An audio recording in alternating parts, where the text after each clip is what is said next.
Wow, okay, so the big news this week is speculation around a number of politicians potentially getting fired from their roles within the government this week after being called back to Ottawa far earlier than they usually would be this summer. Now, it makes sense because these politicians have been responsible for some pretty awful situations, one of which is the current housing situation, the crisis many call it, in Canada. Something that also leader of the NDP, Jagmeet Singh, is currently getting made fun of a little bit for after he made some rather interesting proposals in the news this week, including giving money directly to Canadians. So let's take a look at that situation first because it relates directly to the politicians who might get the boot this week, might get the can. And so here's this clip of leader Jagmeet Singh of the NDP talking about these sort of unorthodox fixes for the housing situation.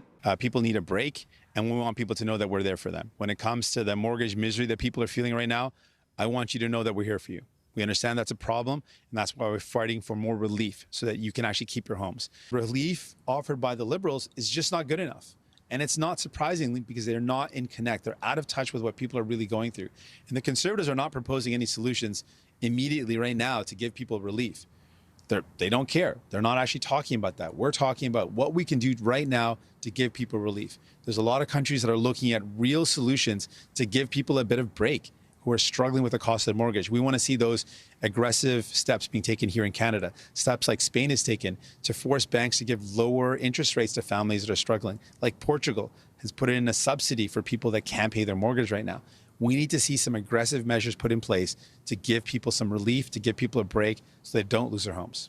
So obviously Jagmeet Singh isn't too happy about how high interest rates have gotten, and he's not wrong, right? This has been the fastest and largest rate hiking cycle in recent memory. And here he's pointing that out in this tweet saying under Justin Trudeau, a couple with a variable mortgage will have to pay $1,700 more a month to afford their home, and over the life of a traditional mortgage, that would be $500,000 in additional interest. And he says, that's not okay, we need to deal with that. So he takes aim at these raised rates and how potentially unintuitively these raised rates have resulted in making housing less affordable. Just take a look at this. This is the Bank of Canada's house pricing index and the affordability index.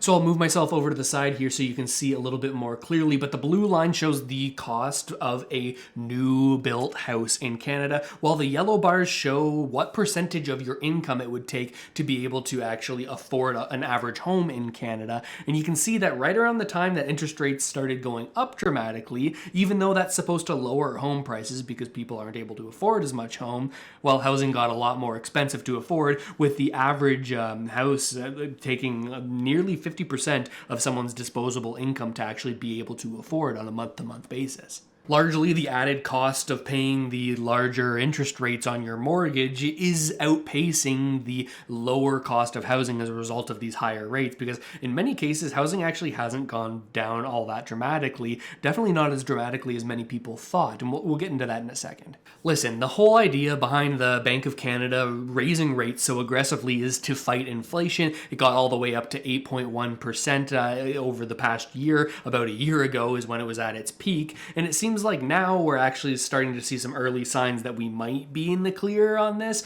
We'll get into that in just a second. But the actual way that raising rates is supposed to slow down inflation is that it's supposed to make people feel less wealthy and more strapped for cash, resulting in them spending less money, going out and buying things less, lowering demand, and ideally slowing down the rate that the prices are growing, right? Or slowing down the inflation rate, lowering the inflation rate. So the pain that these interest rate increases cause is supposed to hit those people first, the homeowners, especially those with variable rate mortgages. Remember, the whole point of them raising rates is to try to make people feel that pinch so they don't go out and spend, so that inflation slows down. But what Jagmeet Singh is proposing here, this idea of giving subsidies to homeowners who are feeling that pinch, helping out the very people that the Bank of Canada is trying to squeeze, those two forces kind of fight against each other, right?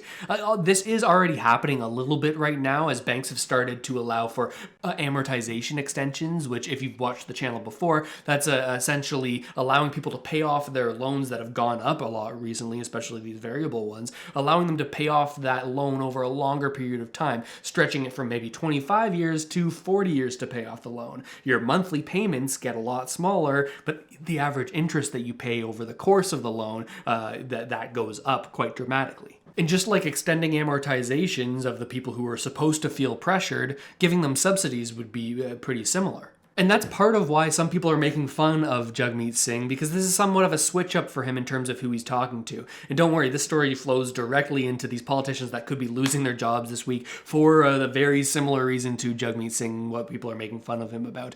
Listen to this and then we'll get more into it. We want to see those aggressive steps being taken here in Canada. Force banks to give lower interest rates to families that are struggling. Like Portugal has put in a subsidy for people that can't pay their mortgage right now. We need to see some aggressive measures put in place to give people some relief, to give people a break so they don't lose their homes. This is where things get a little bit more interesting and a little confusing in my eyes too, because traditionally the NDP have tried to position themselves as the political party in Canada that's like Robin Hood. They're going to take on the billionaires, take on the big corporations, and give that money to Canadians who are struggling. But now it seems like Singh is sort of switching who he's talking to. Nearly in the same breath, he's saying it's pretty much impossible to own a home unless you're in the top 10% of income, and that's a big problem for Canada. He's saying that while also simultaneously saying, well, we need to give subsidies to homeowners who are feeling the pinch. I'm sure you can sort of see the contradiction there. Look, I get it. There are a lot of Canadians right now who are struggling and are super worried about their mortgage renewals that are coming up with these incredibly high interest rates, at least relative to what they previously locked in at. And especially given that the governor of the Bank of Canada, Tiff Macklem, in 2021 said, hey, interest rates, well, they're going to be low for a very long time. You don't need to worry. Keep on going out there and spending. There are people who would listen to that advice and now are feeling the pinch. But giving homeowners subsidies would yet again artificially prop up the housing market by allowing would-be distressed sellers to no longer have to be distressed and to no longer have to sell, no longer put their house on the market, lowering the inventory on the market and thus keeping prices higher than they otherwise would be. And this all directly relates to the politicians who might be losing their jobs this week. Listen to this clip. It gives a little bit of context to this situation and then we'll get into it deep. So as you guys may have heard, this is a not straightforward moment in the global economy or in any country's economy, right? Inflation in Canada has come down. You didn't ask me about this, Matt. I can't believe it, okay? Inflation, we had our inflation number on Tuesday, 2.8%. Isn't that great? Yeah, it is. Yeah. Okay, we are now within the Bank of Canada's target range. This is huge. It's come down from 8.1% last June. But getting past the COVID recession, all the challenges of COVID, that is huge. Building a green economy is huge. For us, we are a very pro-immigration country. We have an immigration target of 500,000 new Canadians every year. But that means we have to build a lot of houses for all those new Canadians. So we have some big challenges before us.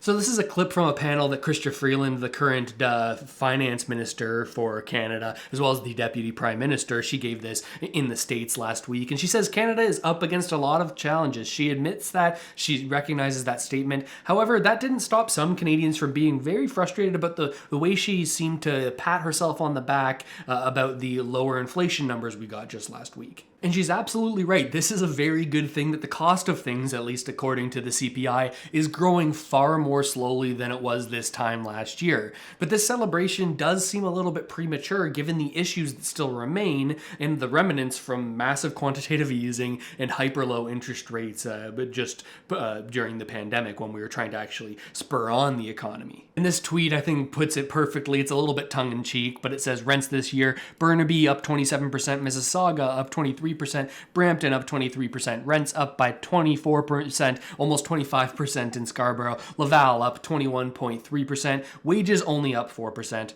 and Chrystia Freeland sounds like she's saying mission accomplished. So like Jagmeet Singh of the NDP pointed out, and like Freeland casually mentioned in that statement, housing is one of our biggest issues, and the person responsible for housing, at least responsible on the Liberal government's half, might actually be fired this week. Take a look at this. This is from the CBC reporting. Multiple ministers being dropped from cabinet in upcoming shuffle, sources say. If you're not already familiar with this, whenever there's a government that's elected, the Prime Minister chooses some of his favorite members of Parliament, favorite MPs, to be ministers, his cabinet ministers. And with that comes a lot of responsibility. You are responsible for a file. It could be public safety, or it could be for disability and inclusion, or it could be housing. And getting that role gives you some special privileges. First of all, you get a lot more airtime. You can sort of promote your political career. It can be a good stepping stone for a lot of people who are looking to move up the ranks. But also they get a little bit of parliamentary preference, because bills that come from ministers get viewed more regularly and more quickly when they're introduced inside of the House of Commons when compared to private members or non-cabinet ministers, right? So if you are a cabinet minister, your legislation is going to go to the front of the line. So it's a big deal when people lose these roles, and it seems like it's going to happen this week. And it all started sort of coming together when people realized, hey, some of these Liberal cabinet ministers are canceling events that they had scheduled and returning to Ottawa. Several ministerial announcements that had been scheduled for early this week have been canceled, and they include something coming from Transport Minister Omar Al-Gabra, as well as the Housing Minister, who we're going to talk about right now, Ahmed Hussein, who's been responsible for the past number of years for housing in Canada. Now, he's come under a lot of criticism recently for his relative lack of action on the housing file, the situation getting worse over his time in power in this role, as well as his status as a frustrating clip from the House of Commons just a few months ago. Back when he made that promise, the minimum down payment on an average house was $22,000. How much is it today? Average down payments are also regional in nature, and so that's my answer, Mr. Chair. The national number, please. The average down payment on a home, again, depends on the region, and those are the numbers that I have. I'm happy to provide them. Just the national number, please. Thanks. It's a regional number depending on what part of the country you live in, Mr. Chair. Right, you can average up the regions and you get the nation. That's what averages do. This is the housing minister. Surely he knows the average necessary minimum down payment on an average house. From the housing minister, can he please provide that basic housing information? I have provided that information, Mr. Chair. No, he has not. And if he believes he has, do it again.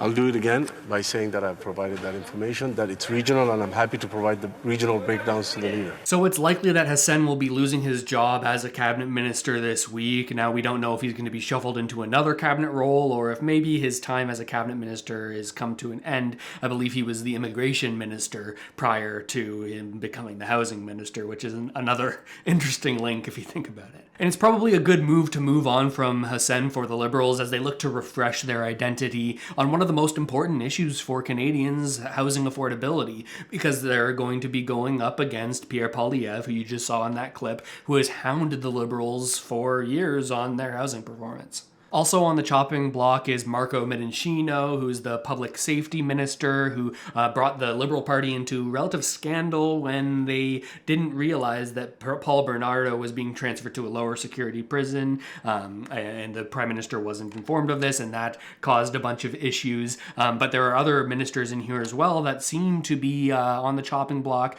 including Intergovernmental Affairs Minister Dominic LeBlanc and Jeanette Petitpas-Taylor, the minister responsible for official languages and the Atlantic Canada Opportunities Agency. So a number of these sort of areas that are sort of, they could be losing their jobs here.